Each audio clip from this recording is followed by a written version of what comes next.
Tudo bem aí do longo? Alguém tem que estar bem, né? Bom, vamos lá. Começar a falar para vocês um pouquinho. Hoje a gente tem a programação, falar um pouco sobre maratona, toda a questão de programação, algumas dicas também, falar um pouquinho de tênis. Aí depois a gente vai para a parte de nutrição com o nosso patrocinador, com a Vambora, que é a nossa representante. Depois a gente volta para falar um pouquinho de treinamento para mulheres, um pouco de treinamento de força. Depois nossos filhos da Care, que estão ali no fundo, vão falar um pouquinho também com a gente, tá? No final a gente vai terminar com a mesa redonda, vamos tentar fazer isso bem, essa programação toda bem encaixadinha para a gente não deixar muito cansativo, tá? E a gente termina com uma mesa redonda para falar um pouquinho das principais maratonas. A gente convidou alguns atletas nossos para falar, que é justamente para tirar a curiosidade da gente. É importante vir com uma perspectiva do atleta, não às vezes a gente pensou, profissional, tudo, mas fica muito longe. Às vezes é melhor alguém dar essa assessoria que fez a própria programação e poder explicar para vocês o que eles viram lá, sentiram lá nessas provas. Tá bom? Beleza? Vamos lá.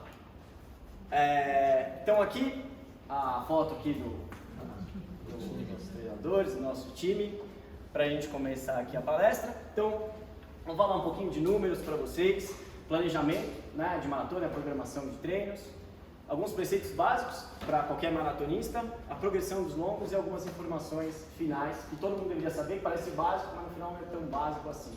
E a gente vai ver que não é. Então, de números, aí de 2022, tá? Então, eu queria falar isso para vocês, eu acho importante a gente ressaltar.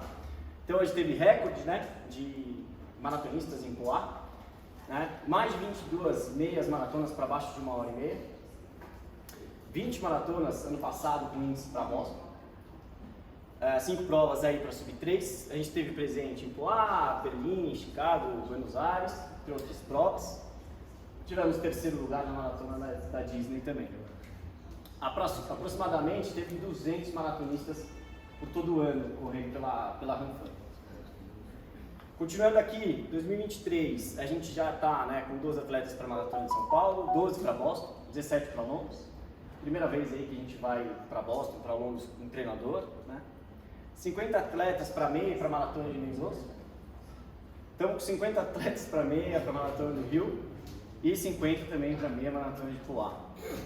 Fora isso, né, a gente está com 30 já para Berlim, ainda cresce um pouco. Você vai? Então 31, não está no sistema. 30 para Buenos Aires, 40 para Chicago, 15 atletas para Nova York e 10 para Valência. Esses números ainda crescem, as programações ainda não começaram. Então quem quiser correr uma dessas provas e precisa de um amiguinho, escolhe aí. Tá bom? Bom, falar um pouco aqui do nosso método, tá? Eu já falei isso em outras palestras, só que alguns alunos falaram para mim que eu tinha que falar todas as vezes que a gente fosse ter uma palestra. Eu prometo que é a última, para não ser repetitivo, tá? Então eu vou falar um pouquinho do nosso método, que ele é um método polarizado, mas que tem mudado um pouco por causa da ciência, tem mudado também um pouquinho. Da nossa periodização, que vou explicar um pouco como que ela funciona, os tipos de treinos que a gente executa, os tipos de semana que vocês passam, semana de choque, regenerativo, como que funciona, e os objetivos para cada mês no ano, tá? Antes de entrar na Ranfan, né, teve uma palestra no auditório na Escola de Educação Física e Esporte lá da UF, né? E aí foi um cara de outra assessoria, uma assessoria concorrente, e ele falou isso aqui, ó, que a Ranfan faz o mesmo treino para todos, né? Que a assessoria grande não se preocupa com os alunos e que todos os treinos são iguais para todos. Quando eu falei, nossa, né? Eu não vou entrar na assessoria para trabalhar, não tem nada a ver, pô, os caras estavam estudando na USP, me matando lá, os caras fazem isso. O que eu quero mostrar para vocês? Exatamente o contrário, e aí eu consigo provar o contrário. Nosso método, tá? Como é que ele funciona? Aqui, maior parte do tempo um treino leve e uma pequena parte, 20% do nosso treino em intensidade alta, tá? Que é o que a gente chama de 80 a 20. A gente tem mudado um pouco e tem ficado um pouquinho mais no meio dessa curva aqui. Por quê? Porque esse meio, né, entre baixa intensidade e altíssima intensidade é o ritmo de prova, tá? E a gente tem introduzido cada vez mais na programação de vocês esse ritmo de prova. Todo mundo já notou isso? Quem já passou pelas programações antigas da Ranfan e tem passado por agora já viu a diferença que tá. Tudo bem? Ok? Beleza? Então aí eu queria mostrar para vocês quem é que faz isso, tá? Quem é que pratica esse tipo de treinamento, tá? Então aqui são várias evidências, tá? De artigos, revisões sistemáticas que a gente sabe que é o nível de evidência 1 na ciência, tá? Mostrando que esse tipo de treinamento é o melhor indicado. E aí eu tenho que falar que não só para esse cara aqui que usa o método polarizado, como para também amadores, tá? Aqui, uma particularidade desse treino do Kipchoge, isso aqui é uma semana dele, tá? Então, o que ele corre, né, faz 12 tiros de 800 metros para 2,35 de pace, e depois fez mais 10 de 400 a 2,10, tá? Depois ele faz, na quinta-feira, uma rodagem ali para 3,20, então 30 segundos acima do ritmo de maratona, tá? Que para ele é bastante, faz uma rodagem a 4:1. 4:1 para ele é muito lento. Então quando a gente fala para vocês que precisa rodar leve no ZR e a intensidade ser alta, muito alta, tem uma referência. O melhor cara do mundo, recordista mundial, faz isso, tá bom? Então, além de toda a ciência que está por trás, que eu estou tentando mostrar para vocês, a gente também tem referências de profissionais que também fazem isso, tá bom? Nosso método é ondulatório, então vocês já sentem isso. Isso aqui é uma linha de condicionamento, tá? Então comigo aqui, isso é importante. Tem uma linha de condicionamento, tá? Eu gero um estresse. Quando que eu gero estresse em vocês? Qual é a semana? Choque, certo? Beleza. Isso aqui, ó, é o estado de estresse de vocês. Vocês vão lá para baixo, pro inferno, dependendo da situação, né? O que eu causo depois aqui? Eu preciso trazer uma recuperação. Eu coloco uma semana regenerativa, tá? Então eu melhoro um pouco o nível de estresse de vocês. Muitas das vezes eu coloco uma semana, né? A gente coloca uma semana estabilizadora para vocês terem a estabilidade dos ganhos que vocês tiveram nas semanas de choque, para depois você ter um nível de supercompensação. O que é isso? Você melhora o teu nível de condicionamento. E assim vai. Qual é o detalhe aqui? Se na semana de choque eu faço mais forte do que deveria, eu gero um estresse maior. Se na semana regenerativa, em vez de rodar fraco, eu rodo mais forte, eu não consigo recuperar. E é aquilo que a gente sempre fala. O método funciona, ele vai continuar, só que você vai estar sempre abaixo aqui, em vez de ter ganho. Morte, dor e sofrimento. Beleza? É isso que acontece. É o preço que a gente paga por errar. Então aqui, por isso que a gente tem que respeitar. Tá? Opa. Beleza. Esses são os 4 tipos de microciclo. Então, para vocês entenderem, né? Quando eu estou numa semana de choque, 75% do tempo a gente está correndo em ZR e ZE, 10% em ZE e 15% em ZT. Ou seja, nossa, a gente na semana de choque acha que está arrebentado, vai fazer muito. Não é. É só 25%. O que eu tenho que ver? Se eu estou muito cansado, se eu estou fazendo aquecimento de maneira correta, se o aquecimento de maneira correta, se eu não estou exagerando demais esse treino, tá? Semana estabilizadora 80-20, na ordinária 15 ZE e 10 ZT, e na regenerativa 100% em ZR, tá? Ou seja, é 100% em ZR, 100% recuperando. Tudo é calculado, tá? Então a gente tem toda essa progressão que no final acaba dando 80% em ritmo leve. O que é ritmo leve? ZR, ZN e 20% ZE e ZT, tá? Nessa relação que a gente faz, a gente deu uma mudada para esse ano. Então, o que a gente começou a ver? Que 2 semanas de choque dentro de um ciclo, então a gente pensa no ciclo de 4 semanas, né? Tem deixado vocês exaustivamente cansados e com maior chance de lesão. Então, quando a gente tem em um mês, né, 2 semanas de choque, ou seguidas ou entreadas por uma semana de ordinária, a gente já coloca uma regenerativa. Numa relação de 3 semanas fortes para uma fraca, para uma leve. No geral, a gente tinha 4 semanas fortes para uma fraca. Isso vai oscilar, vai mudar de acordo com a época do treinamento. Tá bom? Tá, esse aqui é o cálculo, isso aqui é importante, tá? Por quê? Isso dá trabalho, aí eu gosto de mostrar que dá trabalho, porque eu quero que vocês vejam, tá bom? Ó, aqui é o cálculo toda semana, tá? Então a gente tem por minutos, tá? Então são cálculos estimados por minutos. De quanto em ZR, de quantos M, de quantos Z e ZT que vocês fazem na semana, tá? Aliás, é isso, na semana, tá? A gente só soma tudo e a gente tem o total de ZR, total de ZM, total de Z e em ZT. Aí, o que a gente tem aqui? O quanto de baixa ZRZM eu corri na semana, no mês, no ciclo, e o quanto em alta. Ok? E o total de minutos que eu corri. Aqui eu tenho a porcentagem de ZE e ZT do ciclo inteiro. Ok? Estão comigo aqui? Tá. 12% do ciclo inteiro de minutos que eu corri foi em ZE e ZT. Por que isso é importante? Porque a chance de vocês se lesionarem correndo a menos de 20% em ZE e ZT é menor. Ok? Tá. Peguei esse mês, aí eu comparo com o outro mês. E aí eu preciso ver se de um mês para o outro eu não tive um aumento muito grande de carga. Porque a gente sabe que aumentos maiores do que 15% de carga de um ciclo para o outro também possibilitam um aumento de lesão. Tá? Aqui deu uma diferença de 0,7. Ou seja, nada de diferença de carga total. Eu vou ver isso tanto na diferença total de carga, quanto na média por semana de ZRZM que eu corri de um mês para o outro. Tá? Quantos minutos em ZRZM eu corri a cada semana de um ciclo? E quantos minutos em ZE e ZT eu corri na semana de um ciclo? E comparo um mês com o outro. Para ver também se eu não tive um acréscimo de carga durante a média da semana. Ok? Se eu errar tudo isso, o que acontece? Volta e refaz de novo até dar certo. Tá? Todo mês, sem exceção, é isso que a gente faz aqui no Ranfan. Tá? Então passa, Elaine revisa, volta de novo, os treinadores olham, volta de novo e aí depois a gente passa para vocês. Tá bom? Toda a programação, periodização do ano é feita antes. Tá?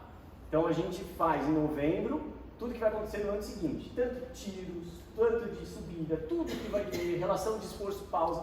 Tudo é planejado para depois a gente aplicar.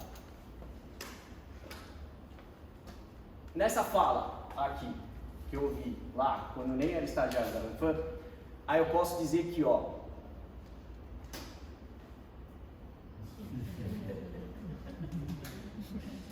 beleza?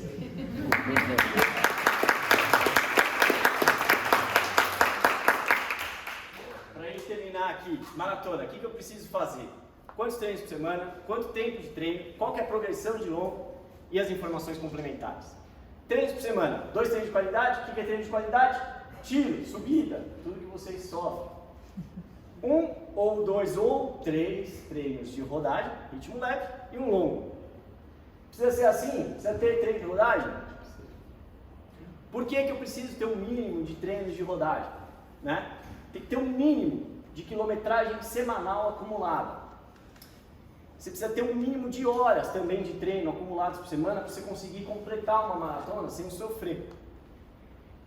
Tem uns estudos mostrando que se você tem um volume de pelo menos 45, 50 km semanais, você tem um efeito protetivo do volume. O que é isso?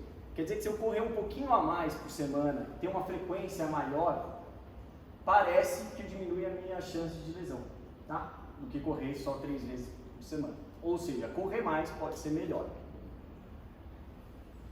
Além disso, você tem a diluição das intensidades. Então, na porcentagem total que a gente coloca, ZE e ZT, rodar vai mexer com essa porcentagem. Isso faz com que o corpo se acostume cada vez cargas maiores com uma porcentagem menor de ZE e ZT. Ou seja, me deixar apto a receber mais carga e melhorar. Ganho de capacidade aeróbica, que é o ganho de condicionamento no geral. Tá? Rapaziada, é artigo, eu não estou falando aqui, o Camilo falou, não. Ah, é tudo estudado. Isso aqui é uma revisão sistemática, excelente, que ele mostra ele pegou vários protocolos de treino para maratona, e aí a gente vai se ater a isso aqui, que é o mínimo necessário para fazer esses tempos aqui em maratona, tá? O que essa revisão sistemática mostrou? Ele pegou muitos estudos, condensou e fez os dados de todos os estudos, tá? Trouxe para a estatística. Para quem quer fazer sub 3, vai ter mais ou menos 8 horas por semana, tá? Então, para quem quer de 3 a 3 horas e meia, e assim vai, tá? Então a gente pode olhar aqui a diferença do quanto que eu preciso correr na semana em horas, tá? Tem um desvio padrão grande, então não é necessariamente 8 horas, pode ter um pouquinho menos, tá? E aqui a gente está falando também que cada tipo de treino tem uma intensidade diferente, tá? Por semana, ninguém corre menos do que 4 vezes. Tá? Ou seja, para correr uma maratona, no mínimo 4 vezes. Ó, pessoas que fazem acima de 4 horas e meia correram 4 vezes por semana. Precisa, gente. Impossível fazer não ter uma rodagem a mais. E quilômetros por semana. Cara, pessoas que fizeram 2 horas e meia na maratona não rodaram muito mais ali do que 100, 110 quilômetros. Tem que tomar um pouco de cuidado, porque as pessoas acham que cada vez mais tem que fazer mais. Eu estou falando para vocês que é importante fazer mais rodagens. Mas não é que o céu é o limite. Tá? Tem um mínimo ali. E aí, dentro do mínimo, a gente vai operando. O que precisa tentar pôr na cabeça de vocês? 4 a 5 4 a 5 treinos por semana vão ajudar muito no desempenho de vocês nas provas. Ok? Então comigo? Ficou claro isso aí? Programação de longo. Então a gente pensa sempre em acréscimos seguros, porcentagem de ganhos ao longo do ciclo, então o quanto que eu vou aumentar de carga de um ciclo para o outro, tá? Especificidade da prova, e aí eu vou falar um pouquinho dessa teoria aqui. Tá. Dos ciclos, só para mostrar para vocês que também tem um cálculo feito. A cada 4 semanas a gente calcula o quanto que teve de acréscimo para o ciclo anterior. Tá? Então eu somo os longos e vejo também se isso está aumentando ou diminuindo. Se aumentar mais do que 15% também estou correndo um risco aí de ganho de volume. Então a gente também tem que retroceder e olhar o planejamento. Aqui a gente tem trabalhado então com ritmo, né? Com ritmo de prova. Essa aqui é a programação para Boston, né? E aí a gente pode ver qual que é a diferença dessa para essa maratona aqui, são as subidas. Então tem a especificidade do longo. Boston tem muita subida e descida, então eu preciso trabalhar isso. Essa aqui, que é a maratona de Porto Alegre, menos subida, até que a gente tem colocado agora cavalo também na maratona de Porto Alegre, para vocês saberem lidar um pouquinho com variação de ritmo, mas em teoria não precisaria, tá? Então essa é a especificidade, tá? Teoria do governador central, gente. O que é isso? Toda vez que eu estou correndo, eu tenho uma estrutura do meu cérebro que vai lendo o quanto que eu tenho de energia disponível, até onde eu posso ir, e ele vai fazendo essa análise sistemática toda hora que eu estou correndo. O que acontece? Se eu não treinar no meu ritmo de prova, essa estrutura do meu cérebro não consegue analisar o meu ritmo de prova, certo? Então o que vai acontecendo? Se eu estou correndo no ritmo, ele vai mostrando, olha, você consegue chegar mais, você consegue ir, ou não consegue, você precisa parar. Essa é uma estrutura treinável. Então, se eu trabalhar o meu ritmo de prova, eu vou ensinar essa estrutura do meu cérebro que eu consigo ir mais e mais longe. Por isso que a gente introduziu o ritmo de prova em vocês. Por quê? Imagina eu faço uma programação inteira, não faço o ritmo de prova, chego lá na prova e tento aplicar. Eu não vou estar acostumado com a mecânica e nem meu cérebro vai entender que aquele ritmo é o meu ritmo de corrida e que vai dar tudo certo. Ele vai ficar te sabotando. Então muitas vezes, meu psicológico quebrou. Não, é porque você não ensinou ao seu cérebro que aquele ritmo é o seu. Tá? Eu não estou falando para você esforçar em sair todo... Não, tem momentos específicos para ser feito isso. Tá bom. Aqui, eu só queria deixar uma coisa importante, e é por isso que, por anos de treino, quem treinar mais tempo tem melhores resultados, porque você ensinou mais vezes o seu governador central, né, essa estrutura do cérebro, a lidar com os treinos, tá bom? Tem essa grande diferença. Informações complementares. Tempo de parada, pessoal. Parada superior a 1 minuto faz com que a gente tenha uma recuperação muscular importante. Isso destrói todo o planejamento do governador central, que é aquela estrutura que eu acabei de falar para vocês. E aí, você pode até tentar reproduzir isso na prova, só que a chance de você ter uma câimbra por quebra de ritmo é muito grande. Então tem que tomar muito cuidado com essas paradas, com essas diminuições. Por quê? Porque você recupera muito a musculatura nesse minuto, você ensina o seu cérebro que toda hora você precisa parar para você conseguir retomar o ritmo. E aí, morte, dor e sofrimento e câimbras, nesse caso. E aí também tem a dificuldade. Quanta gente quebra porque não consegue lidar ali com um copo de água e o gel? Gente, não pode. Esse erro a gente não pode ter mais aqui dentro. Tá bom? Tênis de placa. Quando usar, se gera mais lesão ou ajuda na economia de corrida, né? Muita gente fala sobre isso. Aqui eu trouxe várias revisões sistemáticas também, aliás, sim.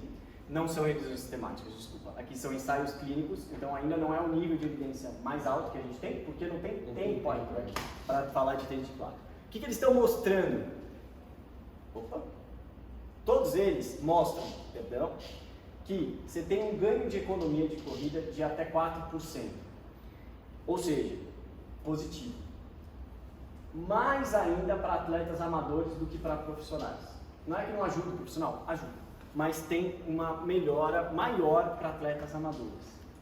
Fora isso, eles também mostraram que você tem uma recuperação muscular, parece que também é favorecida usando tênis de placa. Tá? E também ele faz uma absorção de todo o impacto que poderia ajudar na melhora também do desempenho e, enfim, até da própria propulsão. Aí, o que acontece? Surgem aqui poucos estudos, e aqui são poucos estudos mesmo, mostrando o lado contrário. O que parece? Parece que os tênis de placa trazem um estresse grande, e aí a ponto de aumentar a ativação do gastrocnêmico, que é o músculo da panturrilha, gerando possibilidade de diminuir o impacto sobre a articulação e é melhor para amadores. Cuidado com lesão por estresse, cuidado com o uso excessivo de tênis de placa. Tem uma questão importante que eu esqueci de falar, que é a diminuição dos músculos intrínsecos do pé, os músculos que a gente usa também para a propulsão, isso também ajuda. Tem uma diminuição, então isso pode, a longo prazo, causar algum tipo de lesão por enfraquecimento dos músculos do pé, e aí aumento da ativação dos músculos da panturrilha, podendo também gerar aquele tipo de lesão que a gente conversou. Nossa recomendação, usar para treino de rodagem, tênis macios, sem placa, treino de tiro curto, médio, técnica de corrida, subir e longo, pensar no tênis com entressola na média, tá? Não usar o tênis de placa. E aí para treinos de ZT longo, Z longo, tempo-run, trabalho, ritmo de prova ou longos de meia maratona com ritmo de prova, aí a gente pensa em usar os tênis de placa. Ok? Então comigo nesse raciocínio do porquê, ok? Essa é a recomendação. Obrigado. Eu sou nutricionista, sou pós-graduada em nutrição funcional, em nutrição esportiva e hoje estudo também em saúde da mulher e nutrição estética. Vim falar um pouquinho com vocês sobre a importância e o papel da nutrição em esportes de endurance, no caso de vocês aí da maratona. Então a endurance é classificada como um esporte de elevada permanência, né, e baixa intensidade. Então são altos volumes de treino, com muito tempo e muito desgaste físico, assim como vocês sentem aí na pele. O endurance, né, o esporte de endurance é considerado um dos maiores desgastes fisiológicos, justamente por conta desses longos períodos e essa parte energética que demanda muito de vocês, né? Por isso o papel da nutrição ser tão importante, obviamente, né, junto ali com o treinamento, né, junto com toda essa periodização de treino, a periodização da dieta também é muito, muito importante, tanto na performance de vocês quanto na recuperação e aí no sucesso aí das provas. Por isso as estratégias nutricionais adequadas são essenciais até para evitar lesões também, então é super importante isso. Então as principais questões que a gente tem com atletas de endurance, e no caso de vocês aí a maratona, são as necessidades energéticas de macronutrientes. Macronutrientes são carboidratos, lipídios e proteínas. A gente sempre chama atenção muito para o carboidrato, vou explicar um pouquinho para vocês. A parte de recuperação metabólica e muscular, onde a nutrição faz muito parte aqui, mas também o descanso, o sono e até o treino reparador, né? É um combo de coisas. E a hidratação, que é muito extenuante também o treino na parte de hidratação, também para evitar câimbras, como o Camilo também falou. E aí, o que acontece se a gente não tem uma nutrição adequada, tanto durante as provas, quanto durante os treinos, quanto na prova? O Comitê Internacional classificou ali como REDS, que é a deficiência de energia relativa ao esporte, quando a gente tem um desequilíbrio entre o consumo energético durante toda essa fase de treino e na prova, quando você não tem um consumo energético. Então, quando você gasta mais e você consome menos, a médio, curto e longo prazo, a gente pode ter vários problemas de saúde. Então, dentre eles, o desempenho de resistência reduzido, aumento do risco de lesões, Diminuição ou resposta de treinamento, olha que importante, né? Vocês ali fazendo essa periodização de treino para aumentar, né? Esse treinamento, essa resposta de treinamento, se você não tem uma nutrição adequada, isso pode ter uma interferência muito grande. Julgamento prejudicado, coordenação diminuída, concentração diminuída, irritabilidade, tem estudos até mostrando depressão também por conta da má nutrição, diminuição de reservas de glicogênio. Glicogênio é a forma que a gente armazena a glicose no nosso músculo, né? Então a gente armazena a glicose tanto no músculo quanto nos hepatócitos, né? Aqui no fígado. Então, quando a gente tem essa deficiência nutricional, a gente tem essa diminuição que dá menos energia para vocês correrem, diminuição de força e a parte de resistência. E aí, quais dificuldades vocês enfrentam, né? A falta de acompanhamento. Quem de vocês faz acompanhamento nutricional? Muito bom. Mas ainda assim é importante, né, que todo mundo que queira praticar um esporte extenuante como esse, queira participar de uma maratona, é importante que se tenha essa adequação nutricional.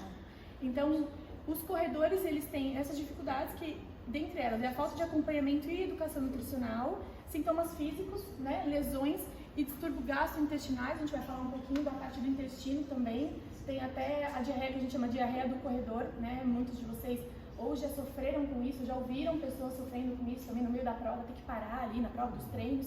Então é importante também olhar para isso. E desafio logístico de como levar, né? Se eu preciso repor, como que eu vou levar? O que que eu vou levar? Né? Correr tanto tempo, vou carregar, o que que eu vou fazer? Né? Então esses são os principais desafios de vocês, fora as condições dos locais que vocês correm também, né? Chuva, frio, altitude, etc.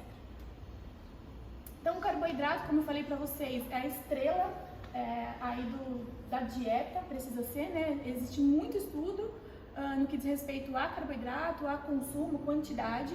Então, desde o pré, né, das pré-provas, treinos, o intra e o pós, é muito importante isso, e a gente já tem um consenso de quantidade. Então, para quem treina 1 hora por dia, de 5 a 7 gramas de carboidrato por quilo de peso, e isso é distribuído ao longo do dia de uma forma estratégica, né? Quando se fala da nutrição, a gente fala de nutrient time, que é que horas e que momentos esses nutrientes devem ser dados para o atleta. Óbvio que dentro da rotina, dentro das preferências alimentares, dentro do tipo de carboidratos também. Para quem treina de 1 a 3 horas, de 6 a 10 gramas por quilo de peso por dia, e mais de 4 horas, de 8 a 12 gramas. 12 gramas é muito difícil de chegar, você tem que comer muito, mas tem atleta, dependendo do peso, do quanto treina, que precisa chegar. E aí que entra também algumas estratégias, até suplementação às vezes é necessária. A parte de hidratação também, então diariamente a gente tem uma recomendação de se manter de 35 a 40 ml por quilo de peso, tá? Nos dias no que antecede os treinos e competições. 2 horas antes dos treinos e provas, de 3 a 5 ml por quilo de peso, então fazer uma hidratação até 2 horas antes. E durante a gente tem de 400 a 800 ml de água por hora. Para atletas que correm mais rápido, ou homens, ou pessoas mais pesadas, né, que tem um peso maior, às vezes chega até um pouco mais que isso, mas esse é um consenso. E depois do treino, importantíssimo repor essa hidratação perdida. E a conta basicamente repor 150% do peso que foi perdido. Então, por exemplo, se perdeu 500 gramas de líquido, né, quando você pesa o antes e depois, se você perdeu 500, você tem que repor os 500 que você perdeu mais 50% desse peso perdido. Tá? Então, isso é super importante também para a recuperação e para vocês também para a próxima prova, próximo treino. A questão intestinal, então, como a gente falou ali, né, a diarreia do corredor, é importantíssimo que você, assim como o Camilo falou, que tem que treinar o cérebro para você conseguir ir além, né, e isso é uma coisa progressiva, o intestino acontece da mesma forma. Então, quando a gente tem uma corrida muito tempo, a gente tem uma perfusão sanguínea muito grande na região abdominal, o que faz com que o intestino possa funcionar de uma forma mais rápida, né, e a gente possa vir a ter esses episódios. Tanto de diarreia quanto de outros desconfortos também, como distensão abdominal, refluxo, dor em si, mas o que é o pior é a diarreia, porque daí você tem que parar. Então, para isso, e além de outros pontos também que podem afetar o intestino, como o estresse psicológico, então a gente tem uma ligação muito forte entre o estresse e a parte intestinal, a motilidade intestinal. Uso de álcool, anti-inflamatório, tudo isso interfere no intestino. E aí o que a gente precisa fazer, né? Durante esses treinos que vocês têm antes da prova, é importante que a quantidade de carboidrato e líquidos venha aumentando progressivamente também. Então imagina que você começa a correr e fala, agora eu vou começar a suplementar mais carboidrato. Você faz isso de uma forma muito grande, pode ser que você venha a ter essa diarreia. Então você vai treinando o seu intestino aos pouquinhos, aumentando essas quantidades, para que no dia da prova você esteja treinado, o seu intestino esteja treinado também. Então é importante esse tipo de treino aqui. Aí falando um pouquinho de pré, 2 ou 3 dias antes da prova, então a gente tem aqui, para provas ou treinos maiores de 90 minutos, então 2 ou 3 dias antes, consumir de 10 a 12 gramas de carboidrato por quilo de peso por dia, o que é muita coisa, como eu falei para vocês, fazer um carb load.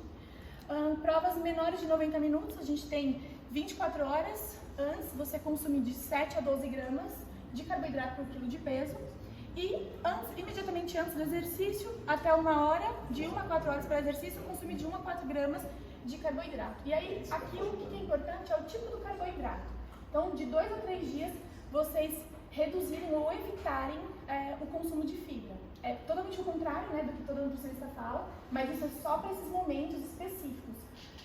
Porque trazer essa fibra nesses momentos pode aumentar aí, a chance da gente ter essa diarreia.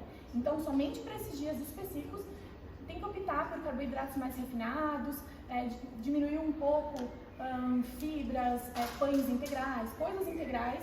Então, coloquei até algumas coisas aqui, gel, banana, mel, suco de uva, coisas que tem alimentos que têm poucas fibras. Isso é importantíssimo. Principalmente nesse momento aqui, que antecede a prova. Aqui durante, então, de 30 a 60 gramas de carboidrato por hora, enquanto você está fazendo aí a prova ou treino, mas lembrando que isso precisa ser fracionado e consumido sempre com água. Quando a gente coloca uma quantidade muito grande de carboidrato no intestino de uma vez, a gente pode ter uma diarreia osmótica, porque a gente vai ter uma concentração muito grande de carboidrato ali, que pode puxar água para dentro do lumen intestinal e ocasionar essa diarreia. Então, essa quantidade aqui, fracionada, também, lembrar que tem que ter o treino e consumir com água para dar uma diluída. E aí, aqui precisa ser carboidrato de rápida absorção, sem fibra e gordura nenhuma, carboidrato puro.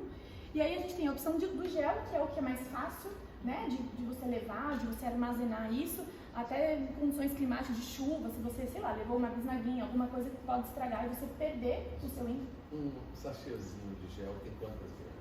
Mais ou menos umas 20 gramas. Tá? E aí por hora você teria que consumir dois, dependendo do peso, né, da pessoa, às vezes até mais, mas acho que uns 2 aí, fracionando de meia hora, funciona bem. Lembrar de tomar água. E aí, além da opção, né, do gel, que é a mais fácil, a gente tem outras opções de carboidrato, rapadura, uva passa. Tem algumas pessoas, não sei se vocês já consumiram, fazer um purê. Tem gente que cansa de consumir, né, um sabor doce, muito, muito doce, porque esses alimentos eles têm uma concentração grande de carboidrato e tem um sabor muito doce. Então, a batata ali amassada com um pouquinho de sal, até um sódio junto, também funciona. Banana passa, enfim. Tem várias opções aí de carboidrato que dá para colocar, mas o gel sempre é o mais fácil. E aí o pós também muito importante para essa recuperação muscular, para evitar lesão. E aí a gente tem também algumas recomendações, né? Depois de 3 a 5 horas após o exercício, intervalos de 15 a 30 minutos, comer um pouco de carboidrato. E aí tem várias contas aqui, por isso é importante um profissional para orientar. Imagina vocês ali, fazer um monte de coisa. O profissional pode orientar vocês, a gente tem uma recomendação de carboidrato por quilo de peso, dividido dentro dessas horas aí para essa recuperação do glicogênio muscular que foi completamente depletado, né, durante as provas, durante os treinos. Quando ele associa um pouco com proteína, ele também otimiza essa recuperação e a cafeína também. E aí aqui também a gente sempre vai priorizar os carboidratos de rápida absorção para a gente ter essa recince de carboidratos. E aí uma questão importante de falar na hidratação também, né, é que consumir água gelada, você tem uma sensação de resfriamento de corpo. Tem até alguns estudos que mostram sabor mentolado também, para você ter essa sensação de resfriamento. Então isso é uma dica legal também. E é isso, pessoal.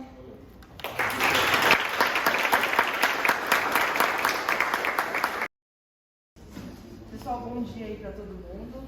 Bom dia! Tentarei ser bem breve e dinâmica, porque vocês já estão aí sentados 40 minutos, sei que alguns já estão se mexendo aí na cadeira. Então vou tentar trazer um pouquinho de dinâmica para ninguém dormir no meio da minha palestra. Seguinte, o tema que eu vou falar hoje com vocês é sobre mulher, a corredora, saúde e performance. E é um tema muito amplo, dá para discutir por diversas perspectivas. A que eu escolhi para falar um pouquinho para vocês hoje é em relação ao ciclo menstrual, porque eu acho que é algo que é recorrente a dúvida de vocês, ouço queixas, as pessoas me questionam. Então eu vou trazer um pouquinho como o ciclo menstrual, as oscilações de hormônios que a gente tem, podem afetar a nossa performance e como muitas vezes o ciclo também é um alerta de que se a nossa saúde está bem ou se tem algo de errado. Então vou falar um pouquinho hoje no caso de mulheres que são eumenorreicas, ou seja, que têm a menstruação normal, não fazem uso de contraceptivos orais, mas também trazer o que a gente tem sobre mulheres que usam esses métodos contraceptivos orais. Beleza? Seguinte, ó. Primeiro alguns dados gerais aqui, só para compartilhar com vocês o que nós temos.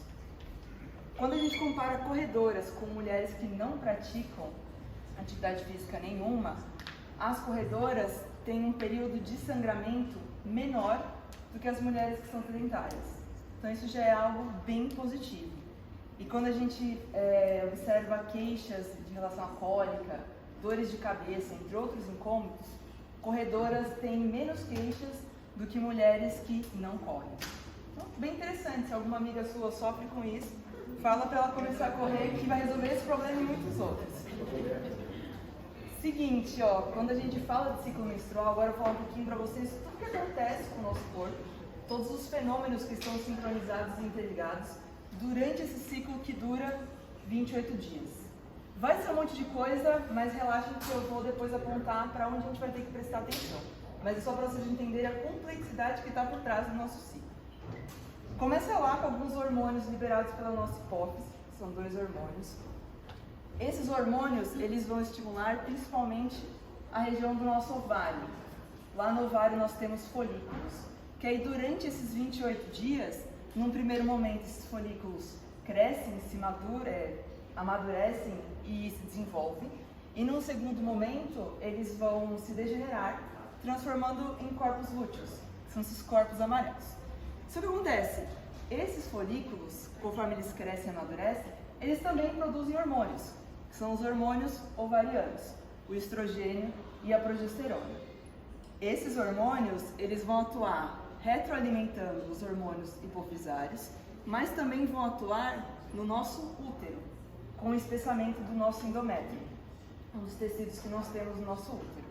Nosso endométrio, ao longo desses 28 dias, ele vai ter espessamento, vai aumentar a corrente sanguínea nessa região e também reserva de energia, como o glicogênio e a gordura. Há algumas queixas de ganho de peso de até 1 kg nessa segunda parte onde tem espessamento, que aí também aumenta um pouquinho a retenção hídrica e tudo mais. A complexidade desse ciclo menstrual. Dentro de um ciclo, tem 2 ciclos, que é o hipofisário com o ovário e o outro que é o ovariano com o útero. Só que já dá para ter uma ideia de que se algo está errado, tem que investigar em que ponto isso está acontecendo. Mas o que é importante para a gente ver e discutir hoje? Em relação aos hormônios ovarianos, que é a oscilação desses hormônios que mais investigam em relação à performance em mulheres corredoras e também outras modalidades. Então a gente vai focar nesses hormônios que são liberados pelo ovário.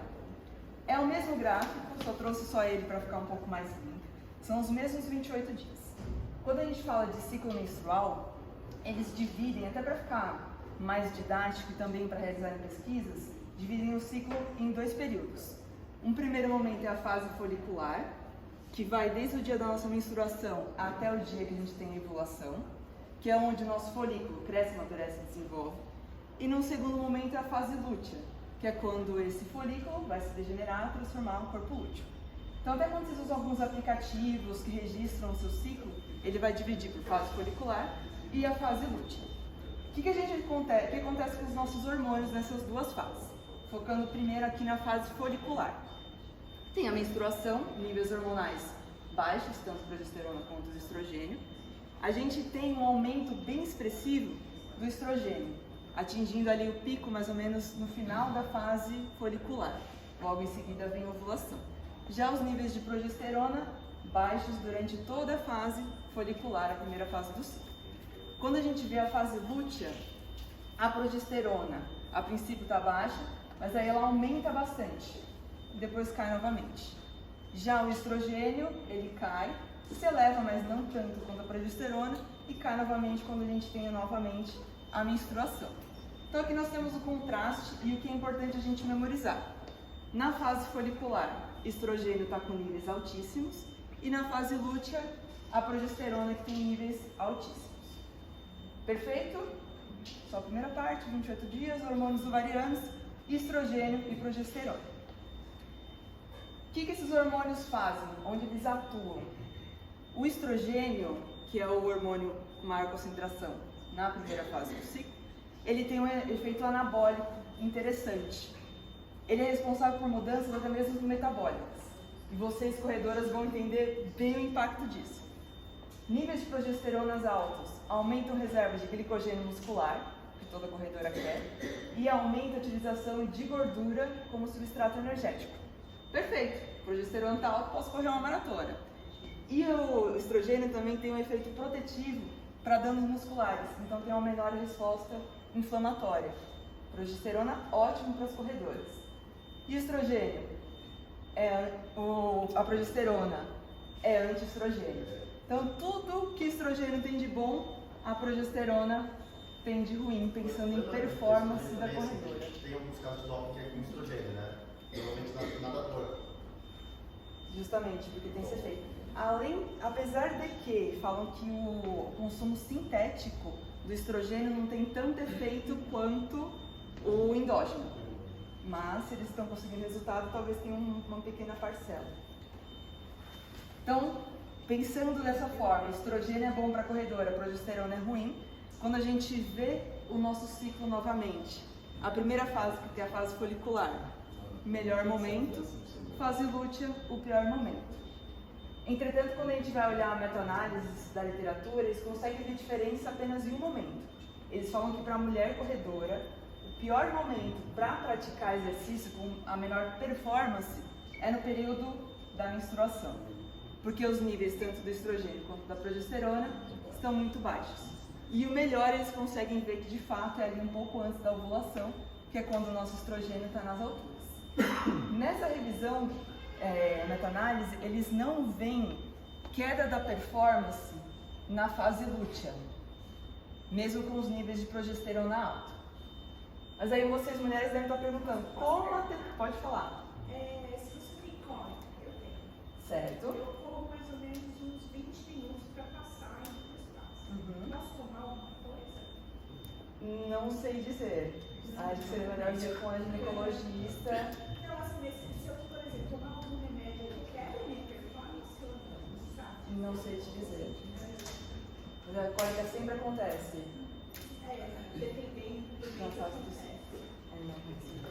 melhor procurar um profissional. Eles não veem então diferença de queda da performance durante a fase lútea.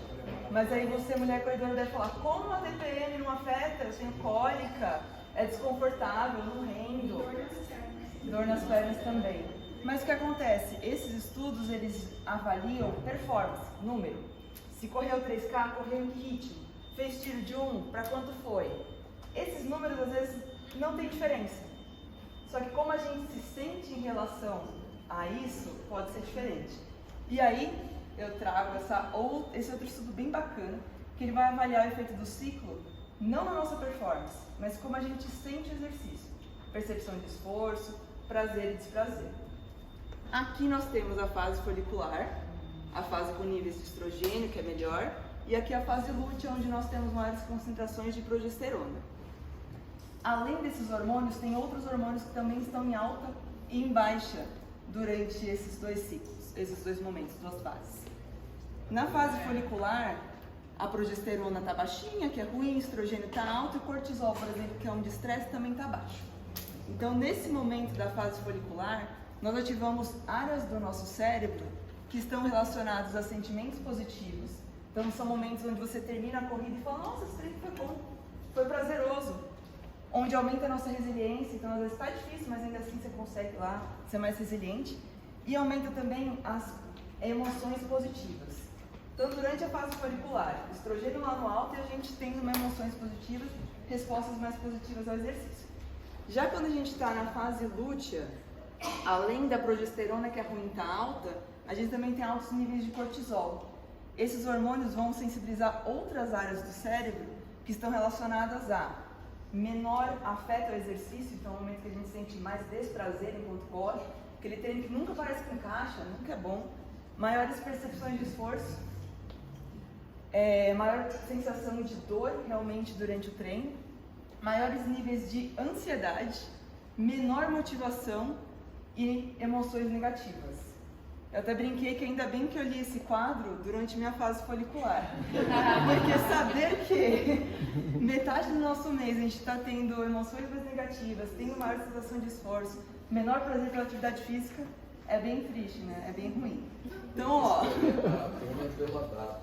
só que se você é uma pessoa imunorreica, você não pode contar tão certinho que vai cair no dia certo a prova, né? Mas vou falar sobre isso. Só para trazer um pouquinho mais para a prática, né? Quando eu falo de sentir prazer pelo exercício ou esforço pelo exercício, muitos modelos de Garmin já perguntam isso, né? Você termina o treino, percepção de esforço e como você se sentiu. Teste de 3K no momento da fase folicular. Digamos que vocês fizeram para 12 minutos. O esforço foi 8, se sentiu muito bem. Fez durante a fase lútea, percepção de esforço de 8 foi 10. Como você se sentiu? Péssimo. Mas às vezes o tempo é o mesmo.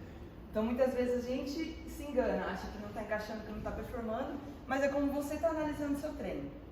E aí o Lu até comentou, escolhe a prova de acordo com o seu ciclo. Como não tem como a gente escolher com base nisso, e muitas vezes a menstruação pega a gente e faz uma peça, né? Se programa tanto, depois dá tudo errado. Qual que é a melhor dica aqui? Vocês vão treinar nesses dois momentos.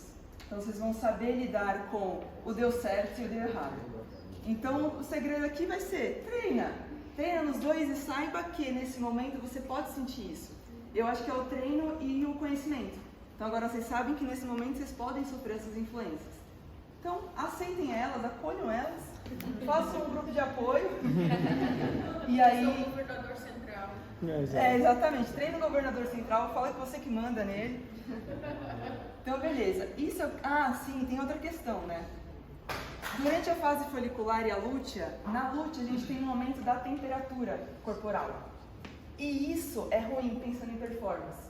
Pensando em correr provas ou treinos, né, quentes, com umidade alta, aqui provavelmente você vai ter uma queda de desempenho. Então escolher uma prova ou tentar evitar horários mais quentes e úmidos vai ser melhor se você estiver nessa fase. Vale a pena, porque aí a questão da temperatura, seu corpo não vai querer superaquecer, então ele vai diminuir o seu ritmo. Às vezes você quebra no treino e fala, nossa, mas fiz tudo direitinho. Tava calor e você tava no período lúteo. É isso.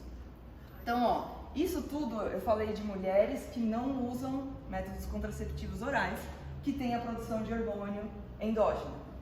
Agora, falar um pouquinho sobre quem usa o anticoncepcional via oral. O que acontece? Nesse caso, vocês tomam exogenamente os hormônios sintéticos.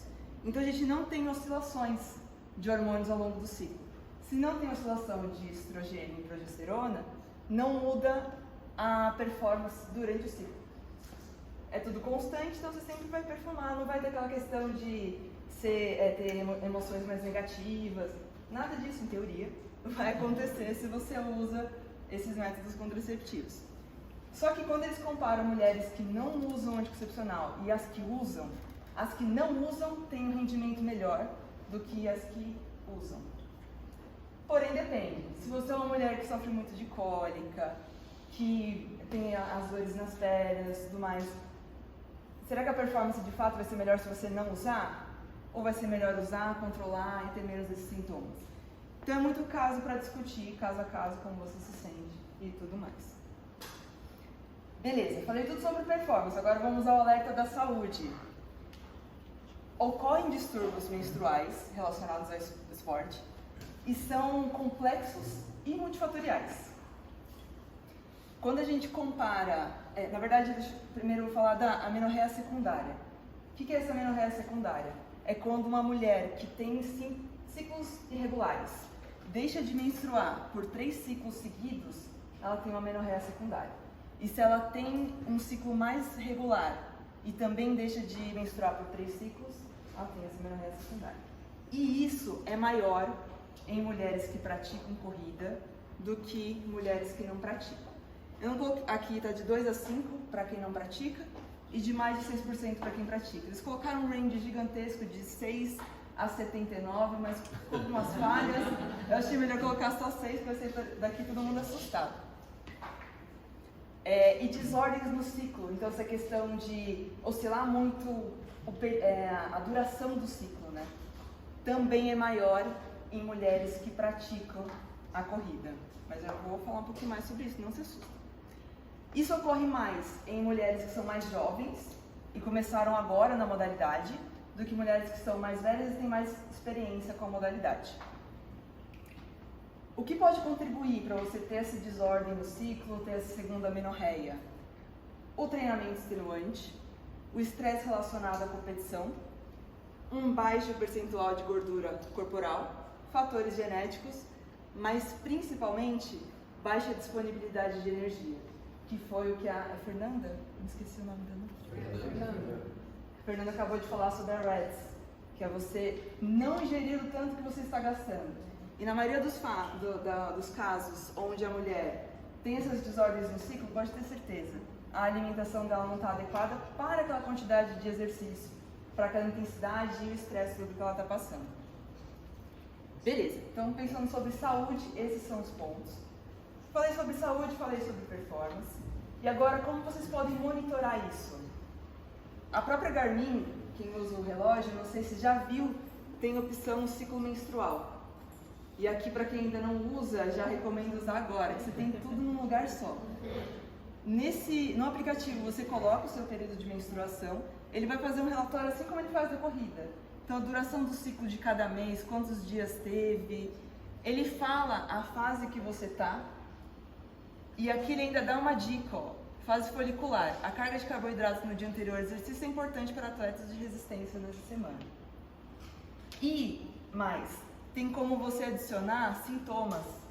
Então, você pode ir alimentando isso, que ele vai ficando mais inteligente, mais retroalimentado, onde você coloca que você sentiu dores no corpo na fase lútea. E você vai ter isso armazenado para você ao longo do tempo, saber o que está acontecendo e o que pode acontecer. Você começa a prever mais e a se conhecer mais. Então, acho que vale muito a pena usar o aplicativo para colocar tudo isso. Manda mensagem para o companheiro também.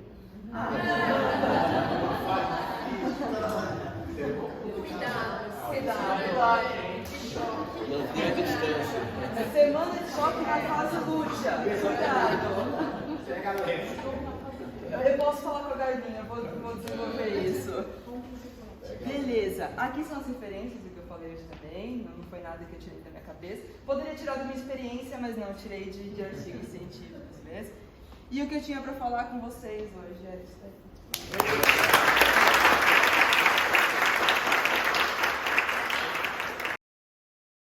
E a gente trouxe essas pessoas aqui, nossos atletas que já correram essas provas, né?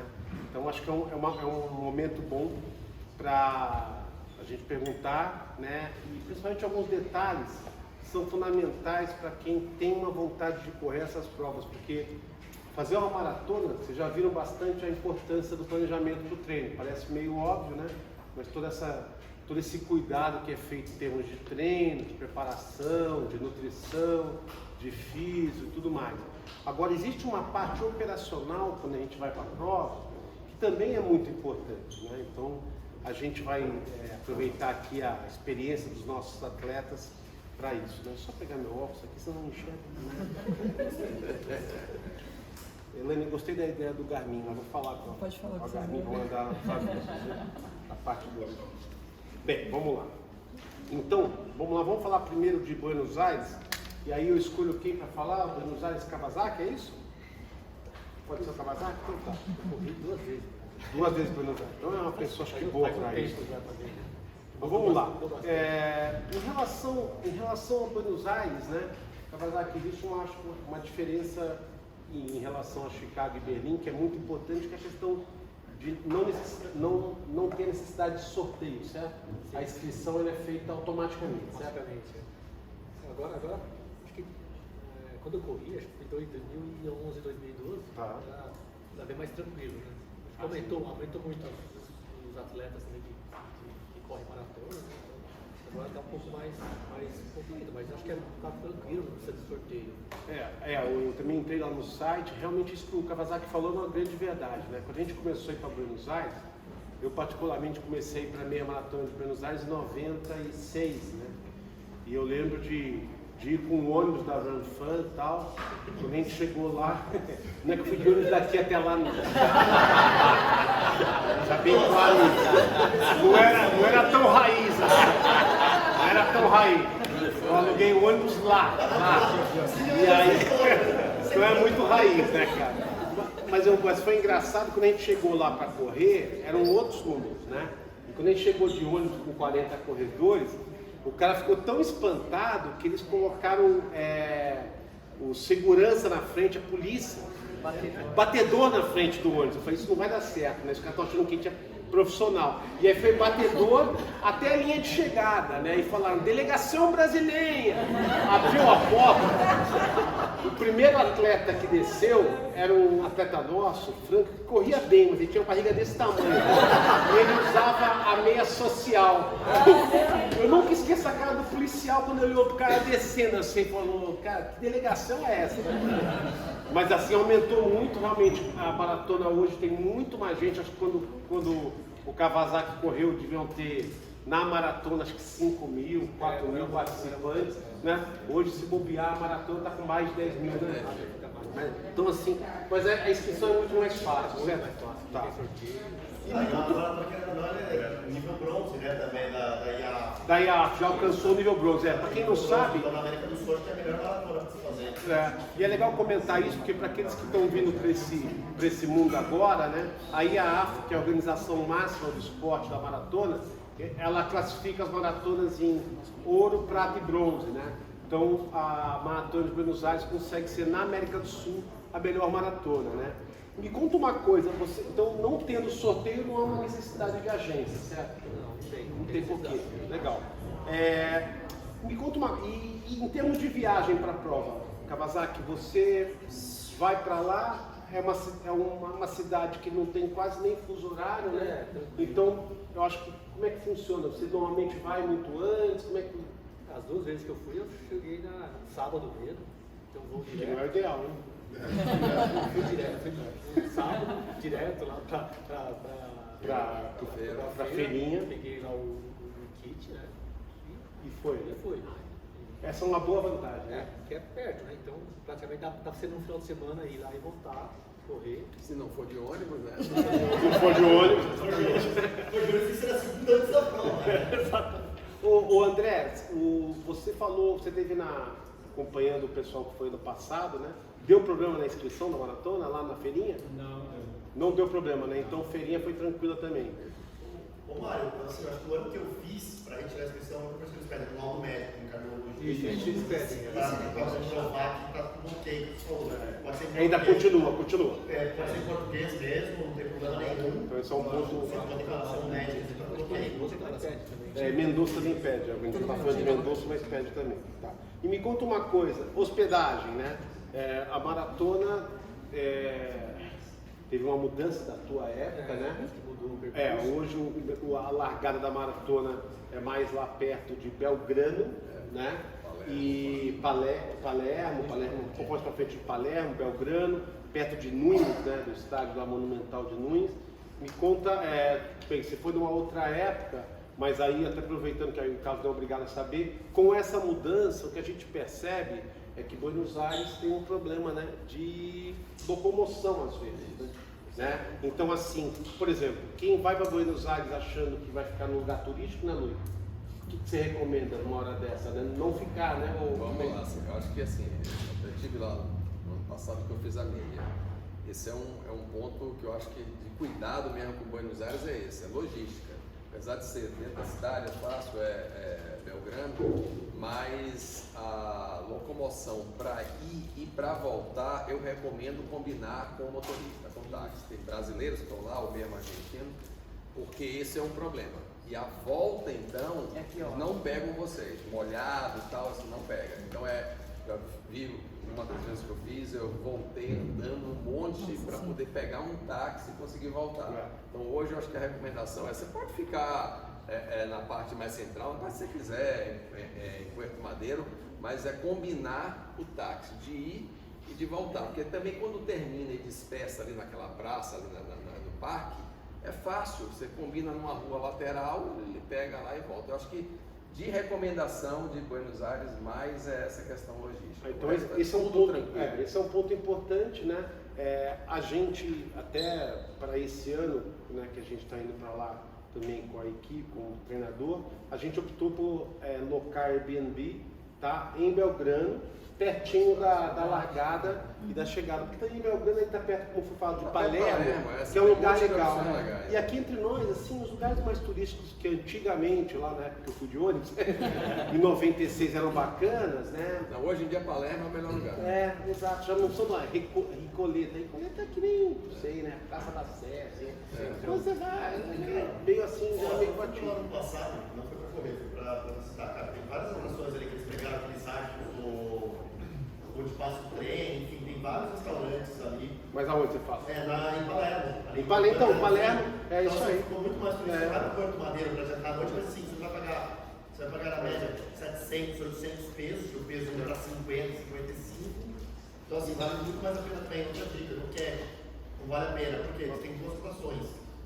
Cotação do cartão, que é na média está 1 para 26, 27 mais ou menos. E a cotação no oficial, leva dinheiro, troca-se na casa de câmbio, você vai pagar 1 para 55. Esse é um ponto, na verdade, importante. Quem vai para Buenos Aires é que essa disparidade em termos de paralelo oficial é muito séria. Volta aos anos 80 no Brasil. Volta aos anos 80, tomar muito cuidado com isso. Bem, me contem um pouquinho aí. Você correu também em Buenos Aires já? Primeira maratona. Foi a primeira, mas né? em 2011 o Kawasaki até foi pegar meu kit. Luiz, você que correu, você correu a maratona. Agora a meia. A meia, mas a eu maratona também Bem, corri. o que acontece? Buenos Aires, a gente até nas 3 que a gente vai falar aqui, mas Buenos Aires tem uma altimetria boa, né? Sim. Boa. Parece que tem uma subida agora aqui, mas... No finalzinho, né? É onde o André ficava, né, André? Tinha uma subida, né? Quilômetro 34. Não, depois, André. Por cada obra, né? Tendência é voltar esse ano ao percurso tradicional. Então, assim, na verdade, É uma boa. temperatura, que é um outro ponto, né? É uma época boa, né? Setembro, outubro, né? Comecinho de outubro. Outubro, comecinho de outubro, né? Ainda é uma temperatura em Buenos Aires, né? Então, assim, né? Acaba sendo uma opção boa, certo?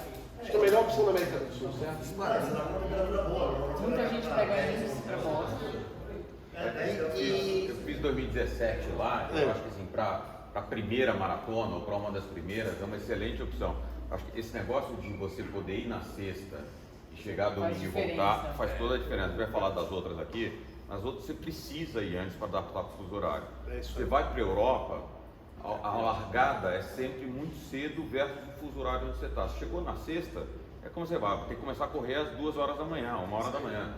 Lá você chegou na sexta, é igual, faz toda a diferença, assim, para quem é a primeira, altimetria, plano, organização e tal, eu acho que quem tem dificuldade também com alvará de soltura do parceiro ou da parceira, é legal porque você vai na sexta-feira e volta domingo. Semana, mais nada. Mais final de semana. Essa em Porto Alegre, né, que tem as duas coisas. E me conta uma coisa, Rodrigo, Cláudia, Kawasaki e Luiz, ainda para finalizar Buenos Aires. E a história das pessoas torcendo na rua? Acredito que não seja como os Estados Unidos e Europa, né? Não, bem mesmo. Na verdade é mais fácil estarem xingando. O Brasil é Brasil. Não tem diferença. Eu lembro que logo uma das vezes que a gente foi, uma vez eu fui até com o André, que a gente quase apanhou lá, porque acabou a água e a gente teve que comprar água, né? Você tava, né, Ju? A gente teve que comprar água, isso não acontece mais, tá, pessoal? Estou contando só como é que o argentino age. Mas aí a gente comprou água e a gente começou a dar água para os nossos atletas, né? Aí chegava o argentino, pedia água, a gente puxava a água. Cara, a gente foi xingado de todos os tipos. E aí, uma coisa que me impressionou é que tinha muito motorista que acho que não sabia que estava fechado as ruas e ficava buzinando, xingando, né? Então é uma coisa assim.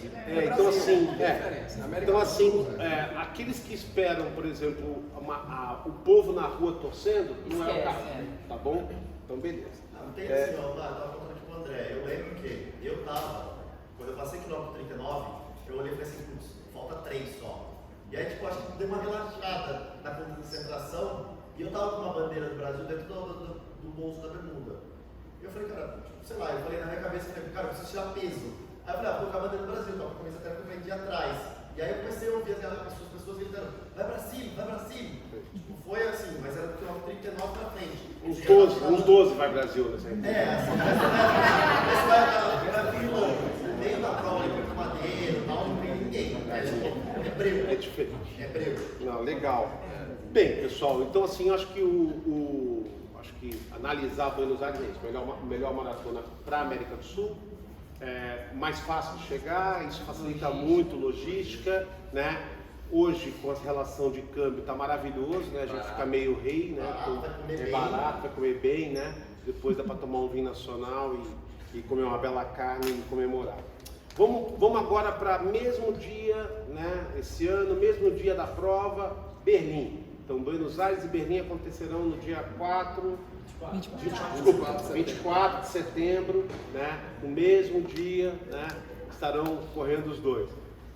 Queria ouvir um pouco de vocês. Então, pensando em inscrição, pessoal, gostaria que vocês comentassem como é que funciona a inscrição de Berlim. Quando eu fui a primeira vez era tranquilo.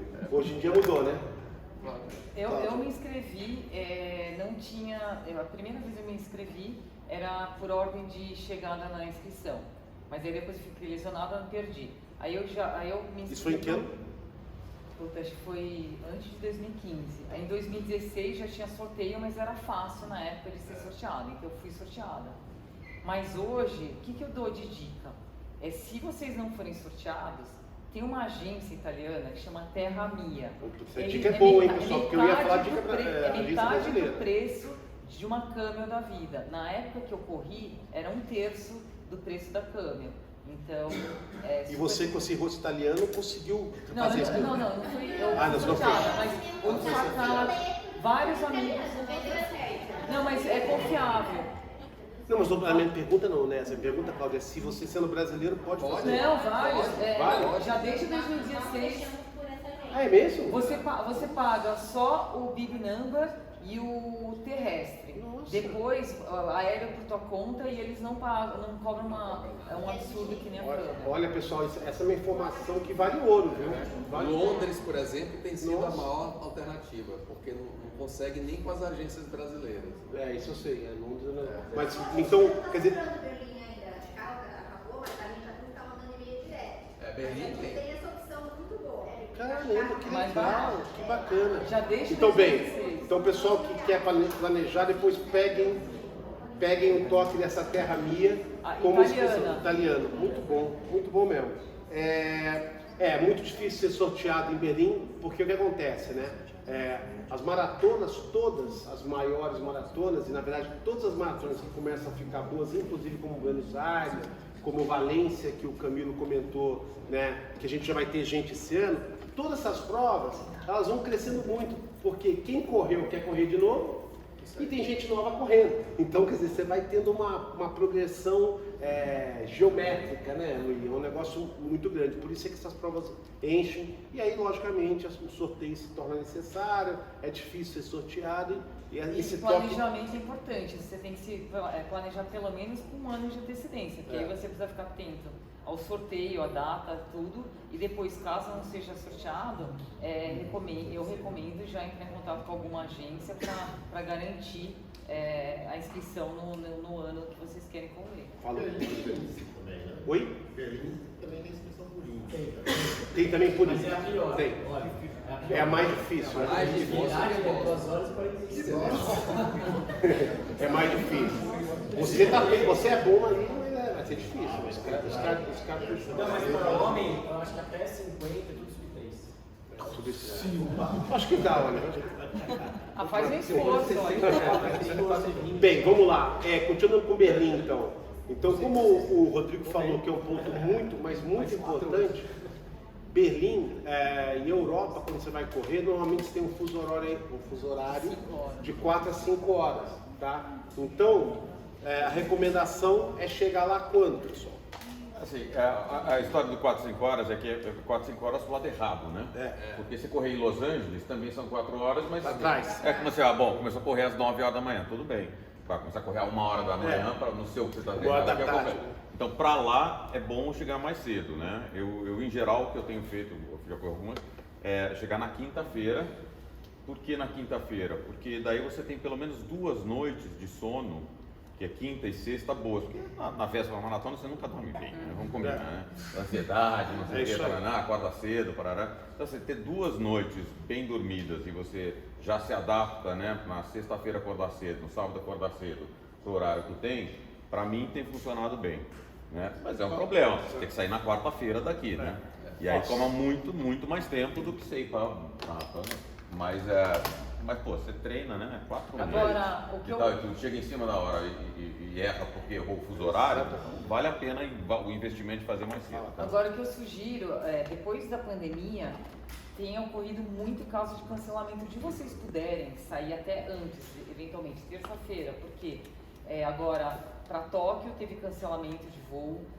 Ano passado, quando eu corri Boston, também tiveram vários cancelamentos de voo, então é um estresse que, se você puder evitar, vá com um pouco mais de antecedência, porque se tiver um cancelamento, você tem folga para... Então é o seguinte, já fica claro que a questão do planejamento é fundamental, lógico, pela inscrição, sem dúvida nenhuma, pelos treinos também, mas principalmente também pelas passagens. Então, ir terça ou quarta-feira é o que a gente também recomenda, porque quando a gente fala de sono, que o Rodrigo falou, o sono da véspera da maratona normalmente não é um sono tão tranquilo, isso é uma verdade, né? Tem gente, lógico, que é uma parcela menor que dorme que nem, né, que nem urso pré-maratona, até posso me colocar assim, mas como treinador eu eu ficava sempre tenso. Acho que a gente como treinador não consegue dormir direito, imagina quem vai correr, né? Então, quando a gente fala em viagem de avião, por exemplo, também é uma complicação, né? Porque você não dorme bem naquela noite da viagem do avião,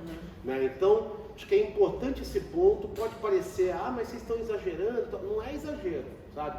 Uma vez, eu nunca esqueço, eu dividi quarto com um atleta meu que chegou no sábado. Quando chegou a noite de sábado, ele não conseguia dormir. Aí eu falei, cara, lê aí a contrarrelógio, né? Porque só tinha contrarrelógio. Ele falou, Mário, eu já li o caderno de resultados da contrarrelógio. Aí o cara uma hora acordou assim, porra, tá na hora, Mário. Eu falei, nossa, parece que eu não dormi nada. Na hora que eu li, eram 2h30 da manhã. O cara achou que já era hora. Então assim, ele tava zoado, foi muito complicado. Então, essa história de sono e de fuso horário é muito importante, tá, pessoal? Então, levem muito a sério isso aí. Onde se hospedar? Lá é tranquilo. Portão de Brandenburg, a largada, cemitério dos judeus ali. Um monte de hotéis próximos, você vai andando para a largada. Eu acho que esse é um dos pontos positivos também de Berlim. É uma prova plana, uma prova bonita. Agora, ponto negativo da minha experiência. Eu mesmo com um tempo de 3,50, eu larguei no curral, acho que F, era o penúltimo. E aí eu demorei muito para passar pelo pórtico de largada.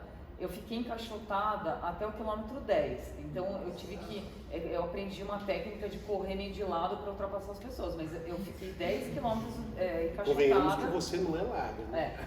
Mas assim, foi meu RP. Eu nunca mais consegui correr bem que nem Não foi isso que te impediu de fazer o teu melhor tempo? A prova é super plana, gente na rua incentivando, igual as grandes americanas. Acho que das europeias é de maior torcida na rua. Sim, ela é espetacular. Verdade. Agora uma dica, quando vocês estiverem chegando, não pense que você viu o Porto de Brandenburgo e terminou, tem 500 metros, tá? Isso é bem importante, né? Isso é importante. É importantíssimo. Tem muita gente que para o Garmin ali. Que para o Garmin e sai andando comemorando. Isso acontece muito, é um show de horror, na verdade. Eu só queria voltar numa coisa, na história na questão da hospedagem. Como o Luiz falou, Berlim é uma cidade, em primeiro lugar, para quem não conhece Berlim, cara, eu recomendo fortemente, porque é uma cidade que respira história o tempo todo. Todo lugar que você corre, você está em história, seja por ser a parte oriental. E não é uma cidade barata. E é uma cidade, exatamente, uma cidade barata para o padrão europeu e para o padrão alemão também, porque Berlim, depois de ir várias vezes para lá, eu descobri que Berlim, para o alemão, é meio considerado Teresina. Entendeu? Todo respeito a Teresina, mas é um lugar mais barato, é um lugar que eles davam meio assim, não é Frankfurt, não é Hamburgo, né? Não é Munique. Então, assim, é um lugar. Mas falando sobre hospedagem, vale aí também a história do planejamento, né? Quanto antes você conseguir, né, já definir que você vai, já buscar, porque o Booking.com e outros você não precisa pagar, então você já busca perto da região, perto da largada. E eu vou falar por quê.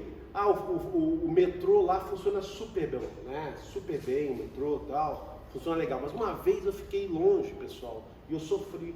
Porque na hora de pegar o metrô para a prova, vinham todos eles lotados.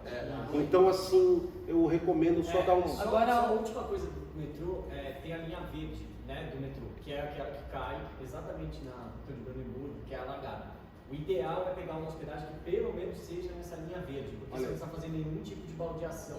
Se não é boa. E outra dica de hospedagem, a Maratona tem parceria com vários hotéis. Eu lembro que eu fiquei no Mercury que dava desconto para corredor. Então, também, se vocês olharem o site da prova, vai ter uma lista de hotéis que tem uma tarifa melhor para maratonista. Legal, bacana.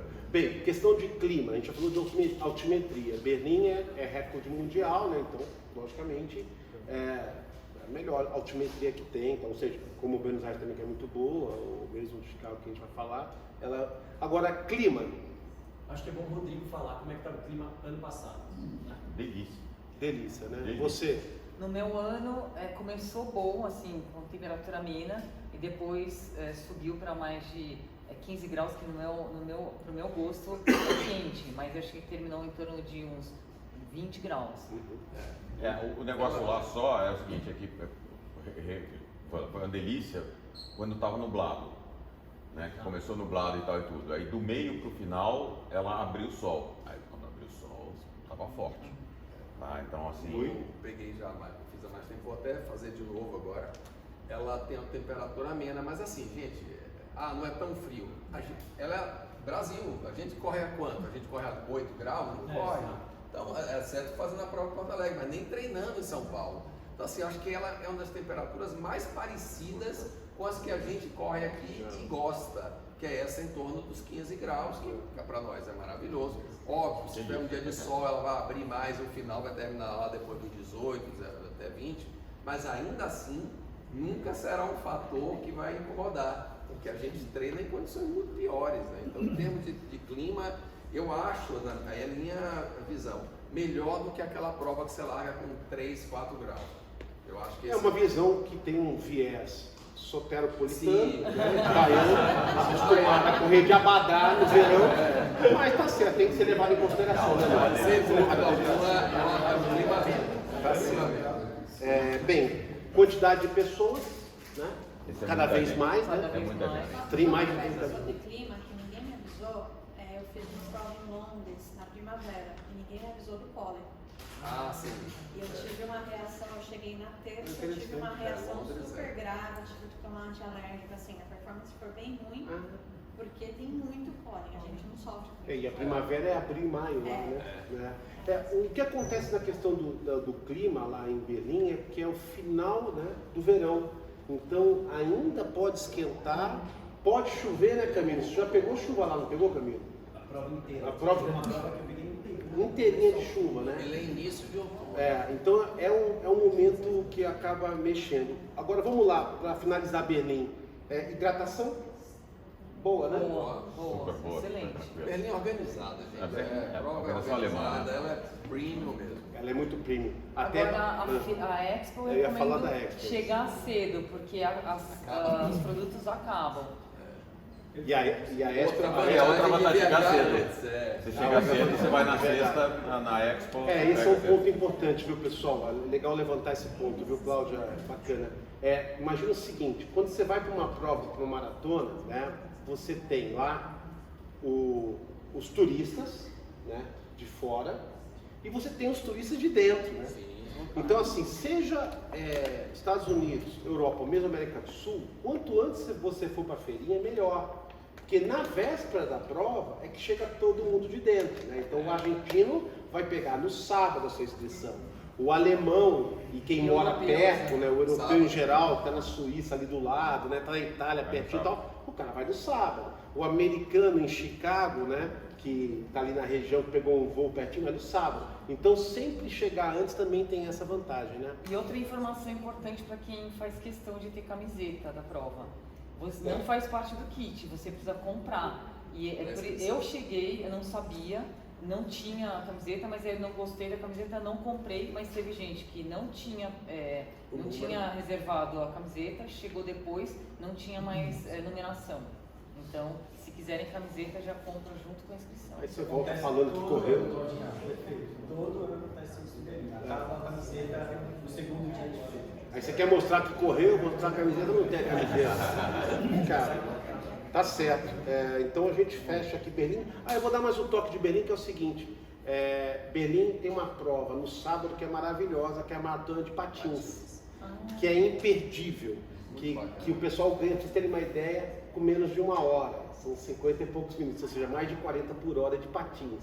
E os caras vão em fila indiana, de 100 caras, um atrás do outro no patins assim. Olha, é o máximo, né? Só para mostrar como é muito parecido com o Brasil, a qualidade do asfalto de lá. Então tá. Esse é um negócio, você não fala de Berlim, eu acho que esse negócio chama muita atenção. O risco de torção de tornozelo também grande, né? Pra tanquinha, enfim. Cara, é maravilhoso. Eu acho que esse negócio é um negócio importante, em particular para tênis de placa, tá? Porque às vezes tem um tênis de placa que são mais altos. A qualidade do asfalto para o tênis de placa é espetacular. Não é à toa que os caras, né, arrebentam e conseguem. Parte da história, eu acho agora é isso, né? Eu corri hoje de manhã na USP. Isso aí.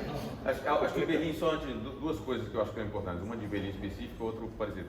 A primeira assim, é cuidar um pouco com a comida, tá? Porque a comida é pesada. Tá? A comida é pesada, negócio de salsicha. Schnitzel, não sei o que, Paraná. Menisco de porco. Depois não tem problema, mas antes, né, um pouco de cuidado. E a segunda coisa que eu acho que aí é mais a história de Berlim, que você falou, uma cidade espetacular e que você faz tudo a pé. Né? Então, pô, você chegou cedo e vai passear um monte na cidade, chega o dia da maratona e está cansado. Então é tomar um pouco, lembrar isso também, né, deixar para passear depois. Né? Excelente toque, Rodrigo.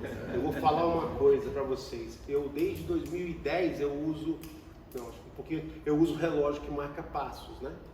Cara, uma vez eu estava com um grupo de Chicago e eu falando sobre isso, ó, cuidado. Eu falei, vou começar a marcar. Quando chegou no fim da tarde, 30 mil passos. 20 mil passos, entendeu? Então, assim, isso é um fator muito importante porque é uma coisa que vai te desgastando aos poucos. E aí, quando você vai correr a prova, você fala, nossa, está travada a minha perna. Só que, pô, você fez polimento para isso. Você descansou para isso. Como é que está travada a tua perna? Então, esse ponto que o Rodrigo falou é muito importante. E aí, lógico que a gente entra numa dicotomia, né? Que tô chegando antes para poder pegar tudo legal, tô gastando em euro e não posso andar muito, né? Tudo vai na questão da prioridade, né? Vale pegar aqueles ônibus que você sobe para ter na cidade.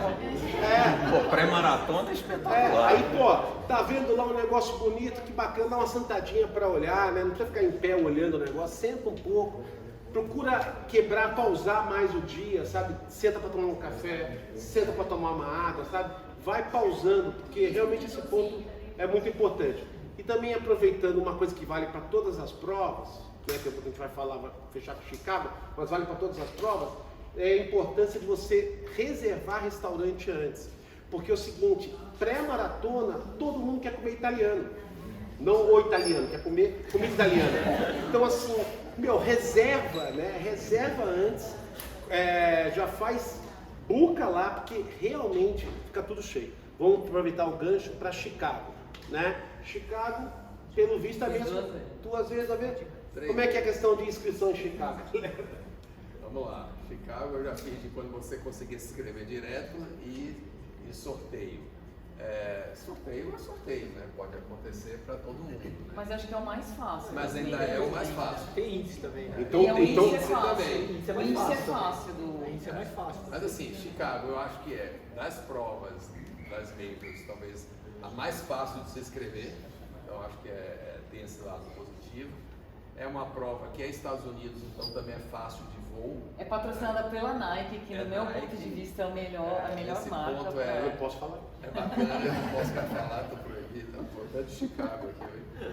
Mas eu acho que assim, então resumindo assim, em geral, Chicago, já que eu fiz 3 vezes Chicago, é a prova que eu mais fiz. Eu fiz 14 maratonas, Chicago eu fiz 3 vezes. É uma prova fácil de você ir, fácil de chegar, fácil Linda de se hospedar, cidade. a cidade é Prova maravilhosa. plana. A cidade que mais vive o clima da prova, Isso é verdade. das que eu fiz até hoje. Você tem. Boston, você vai ver. Vou ver Boston agora, vamos lá. Mas Pode Chicago tem uma coisa que eu acho que é maravilhosa, ela é quase como Nova York, sendo uma cidade menor. A prova é plana, que é um ponto super importante. Você se hospeda também e vai andando, semelhante a Berlim. Então vou pegar esse gancho. Esse é um ponto importante de Chicago, né? Chicago, como o Luiz falou, quer dizer, em termos de envolvimento com a prova, Chicago e Nova York, né? Nova York também é fogo. Tem envolvimento da população. Só que a topografia de Chicago é maravilhosa, a altimetria. Então, sobre Nova York tem uma baita vantagem, E esse ponto que o Luiz falou é fantástico, né? Que é você ficar hospedado nos hotéis. Porque Chicago é uma mini Nova York, né? Chicago tem tudo que Nova York tem, né? Só que é pequeno, mais né? próximo, uma cidade um pouco mais limpa. Mais limpa, mais tranquila, tudo. Então, ficar nos hotéis ali possibilita você ir a pé para a largada. Apesar que Chicago tem uma coisa que só Chicago tem, né? Quer dizer, Nova York também tem, porque você vai para um lugar diferente, mas Chicago tem aquela história dos ônibus, né? Sim. Levarem até a Expo, né? E levarem também. Esse acho que é um outro capítulo à parte. Eu sou fã dessa prova. Então, esse é um capítulo à parte, que é a feira da prova. Ela é espetacular. Espetacular. Como você falou, é o maior stand lá da Nike, a loja da Nike também na cidade é espetacular. Você vai com os ônibusinhos escolares, né? Eu sei que muita gente já fez, mas eu acho que isso é uma coisa bacana. Quem nunca andou no ônibus escolar americano, né? Vai para a feira. A feira ela é extraordinária. Aí de novo tem que chegar à sexta e logo acaba. Eu nunca esqueço de uma jaqueta que eu quis e nunca consegui comprar porque cheguei lá, não tinha mais o P, só tinha M. Então assim, tem que ir antes. Estou só pegando um gancho. Então, quer dizer, Europa você foi na quarta-feira à noite para chegar quinta, nos Estados Unidos você pode ir na quinta-noite para chegar sexta, porque você chega sexta de manhã. Você chega sexta de manhã antes da feira. Então dá para deixar tudo no hotel e correr para a feira. E como você vai no ônibusinho, você pega na esquina do seu hotel, então é muito fácil. E você chegará na hora que está abrindo a feira. Então dá para ir quinta e chegar sexta, você se desgasta menos também, né? Voo direto São Paulo. Para quem for pela primeira Voo vez. direto. Voo direto. United, né? É United. Diferente de Berlim, que a gente acabou de falar. Berlim não tem voo direto. Esse é um Vai pra ponto. Você tem que ir Munique, para Frankfurt, ou ir por Londres. E em Chicago, na véspera, você pode, para não andar, você faz o passeio de barco pelo lago, é que você fica sentado e aí você fica... é espetacular. É espetacular. É bem bacana. Você tem a visita de uma das maiores arquiteturas do mundo, né? Porque você tem vários estilos na cidade. Então você vai naquele barquinho e depois assim, a prova é espetáculo, a largada bem organizada. Que isso é muito bom. E também quando você termina, você chega e volta andando pro hotel. O que me impressionou, Luiz, demais, o que me impressionou em Chicago é que são mais de 40 mil corredores, né? Quase e você 50. chega na feira para pegar teu número, você não demora rápido. 1 minuto. A outra coisa importante, para quem depende de Garmin, o Garmin não funciona nos primeiros quilômetros. Por conta dos prédios são muito altos. Essa é uma das principais dicas da prova da corrida. Você não vai se basear no seu Garmin. Marcação é tudo em mídia. Como toda prova americana e inglesa, Que eles te dão uma referência. você só vai saber no 5K. Porque antes é milha, a menos que você fique fazendo conta ou tenha marcado. Então, muita gente anota, né, as milhazinhas e tem uma tabelinha que na feira já dão, essa tabelinha, você coloca quantos tempos você vai querer e você 5 em 5 minutos, né, Luiz? Dá prova para 2,50, 2,35, 3, 3,5 e vai. E aí, isso ajuda você a se basear, porque o Garmin vai oscilar por causa dos prédios. Né? Os prédios são muito altos ali, a largada é no centro, né? Depois volta ao normal, mas os 5 primeiros quilômetros Isso é importante, porque em geral 5 km é quando você está pegando pace e tal e tudo. Você tem que estar psicologicamente preparado para não depender do Garmin. Porque tem um monte de gente que não, fica olhando o Garmin, não sei o que, né? Determina o pace e tal e tudo. Se você fez isso, você se ferrou. Eu, por exemplo, eu até estava preparado para isso, eu acabei largando rápido demais. Não foi bom. Cobrou o seu preço depois, tá? Olha, pessoal, a primeira vez que eu fui para Chicago, eu peguei 2 graus. Eu juro que eu dando apoio, meu pé congelou. Né? E eu tava com batata, né, para dar. E no final, na festa, lá o cara virou para mim e falou assim: pô, Mário, a única coisa que podia melhorar é a batata estava um pouco gelada. A minha vontade era estar na cabeça do cara. Eu passei 4 horas no fio do cão. Eu falei, não, eu vou levar carvão da próxima vez, eu fico jogando que nem amendoim. Mas assim, só um ponto. Chicago já teve, eu também estava lá, 2 vezes de 30 e poucos graus. E foi o terror na terra. Tá?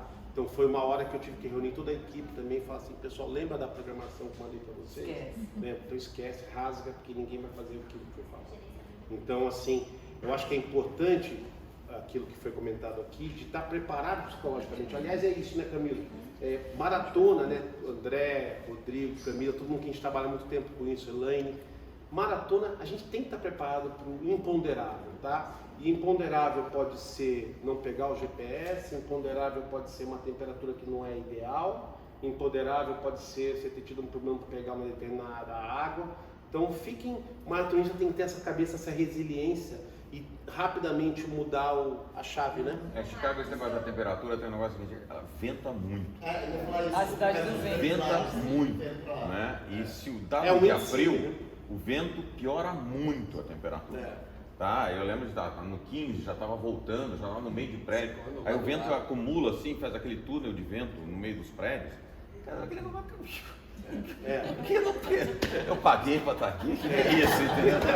Ninguém me contou isso aqui, entendeu? Chicago é conhecido como a cidade do vento, né? Eles fazem Wind City e eles fazem de um jeito o percurso que você nunca pega vento contra.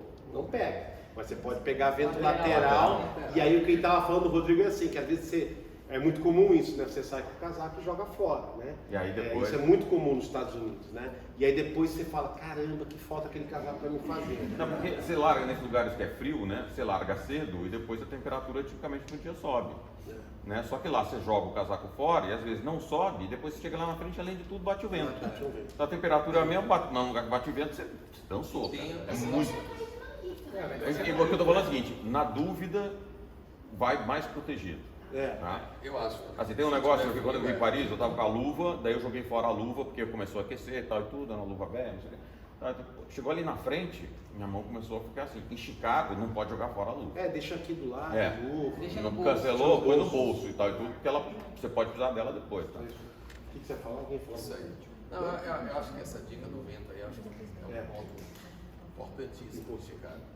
E para finalizar, né, pessoal, porque também está do horário todo mundo, falar de novo da importância de reservar restaurante, né, porque italiano usa OpenTable, que é o aplicativo que você reserva, não paga nada, você pode cancelar. É isso aí. OpenTable, italiano, já faz o filtro, já vem os italianos, já reserva ali, né, pede no garlic, please, que os caras capricham no alho, né, eu particularmente converso com o alho 3 dias seguidos depois.